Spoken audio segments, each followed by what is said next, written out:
Hello viewers, আসসালামু আলাইকুম রহমতুল্লাহ। সকলে কেমন আছেন? আশা করি আলহামদুলিল্লাহ সকলে ভালো আছেন। আর আজকে নিয়ে আসলাম আপনাদের জন্য আরেকটি নতুন ভিডিও। আর আজকের ভিডিওটির মধ্যে কি থাকছে অবশ্যই আপনারা দেখতেছেন। আজকের ভিডিওটি হচ্ছে আমাদের আলমগীর কাকা তিনি ছাত্রদের জন্য একটি বিরিয়ানি সুন্দরভাবে পাকিয়ে মুরগি দিয়ে ছাত্রদের জন্য পাঠিয়ে দিয়েছে। তো জানি না কি উদ্দেশ্য করে আলমগীর কাকা দিয়েছে, আর যে উদ্দেশ্য করে দিয়ে থাকে আল্লাহ তাআলা তিনার উদ্দেশ্যকে পূরণ করুক, আমিন। তো আপনারা যদি কোরআনের মেহমানদেরকে ভালোবেসে থাকেন অবশ্যই আমাদের চ্যানেলটি সাবস্ক্রাইব করে লাইক কমেন্ট শেয়ার করে দিবেন, যাতে করে আপনার বন্ধু বান্ধবরাও দেখতে পারে।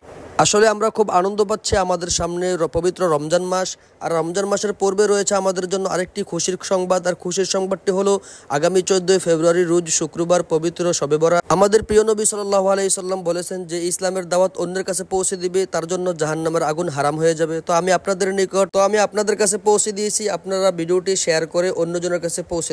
তো আলহামদুলিল্লাহ আপনাদের দোয়ার ভালোবাসায় আমরা সামনের দিকে এগিয়ে যাচ্ছি। আমাদের ছাত্রদের জন্য, আমাদের প্রতিষ্ঠানের জন্য সকলে দোয়া করবেন খাস করে। আর ছাত্রদেরকে ভালোবেসে অবশ্যই আমাদের চ্যানেলটি সাবস্ক্রাইব করে দিবেন। তো যাক, আলহামদুলিল্লাহ ছাত্রদেরকে আমি বিরিয়ানি দিয়ে দিচ্ছি, আর ছাত্ররা বিরিয়ানি খেয়েও আমাকে বলতেছে যে হুজুর বিরিয়ানি অনেক স্বাদ হয়েছে। যাক আলহামদুলিল্লাহ, যে মহিলা দিয়ে পাক করেছে দোয়া করি আল্লাহ তাআলা যেন তার হাতের মধ্যে বরকত দান করে। আর আমার পাশে হুজুর বইও খাইতেছে, হুজুরও বলতেছে যে না হুজুর অনেক স্বাদ হয়েছে।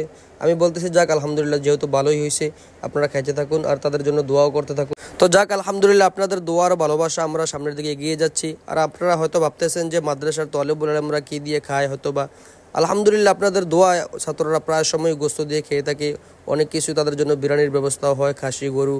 তো আলহামদুলিল্লাহ আপনাদের দোয়া শুধু আপনারা আমাদের প্রতিষ্ঠানের দিকেও খেয়াল রাখবেন, এই কোরআনের মেহমানদের দিকেও মাঝে মধ্যে খেয়াল করবেন। তো আপনাদের দোয়ায় আমরা 24 ঘন্টায় এই তালেবুল আলেমদের পিছনে সময় দিয়ে থাকি। আপনারা আমাদের জন্য দোয়া করবেন, আল্লাহ তাআলা যেন আমাদেরকে সুস্থ রাখে, তাদের পিছনের জন্য বেশি বেশি শ্রম দিতে পারি। দোয়া করি আল্লাহ তাআলার কাছে সবসময়, আল্লাহ তাআলা যেন যতদিন আমাকে দুনিয়াতে বাঁচিয়ে রাখে, আল্লাহ তাআলা যেন এই তালেবুল আলেমদের পিছনের জন্য মেহনত করে যেতে পারি, এই তাদের খেদমতের জন্য আল্লাহ তাআলা যতদিন বাঁচাই রাখে তাদের খেদমত যেন করে যেতে পারি। সেই জন্য আল্লাহ তাআলার কাছে দোয়া করি, আল্লাহ তাআলা আমাদের সকলকে কবুল করুক, আমিন। তো আমাদের প্রতিষ্ঠানটি হচ্ছে আল জামিয়াতুল ইসলামিয়া দারুল উলুম মাদ্রাসা, বিষ্ণুপুর মুন্সিফ কোয়ার্টার, সদর কুমিল্লা। আমাদের প্রতিষ্ঠানে যদি আপনাদের সন্তানদেরকে দিতে চান অবশ্যই আপনারা দিতে পারেন। আলহামদুলিল্লাহ আমরা অনেক শ্রম দিয়ে থাকি তাদের পিছনে, সুন্দর এক মনোরম পরিবেশ আমরা তাদেরকে পড়াশোনা করাইতেছি। আপনারা আসবেন, আমাদের প্রতিষ্ঠানটি দেখবেন, তারপর আপনার সন্তানকে দেওয়ার জন্য সিদ্ধান্ত নেবেন। তো আলহামদুলিল্লাহ আমরা সবসময় চেষ্টা করে থাকি ছাত্রদেরকে ভালো কিছু খাওয়ানোর জন্য।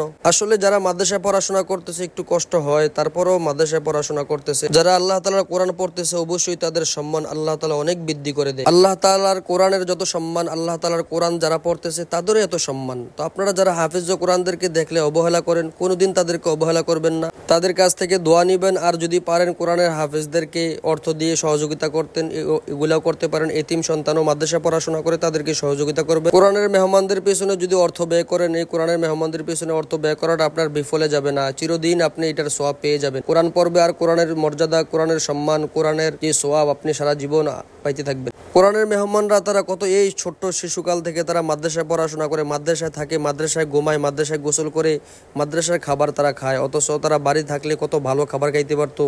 এগুলা সব কিছু ত্যাগ দিয়ে তারা আল্লাহর কোরআন পড়তে থাকে, তাদের সম্মান কতটা বেশি হতে পারে। তো আমাদেরকে ছোটবেলা আমাদের বাবা মা বলতো যে বাবা কষ্ট করে যেটা উপার্জন করবা সেটার মূল্য অনেক বেশি থাকে। দেখা হবে একটি নতুন ভিডিওতে। সকলে ভালো থাকবেন, সুস্থ থাকবেন, আল্লাহ হাফেজ।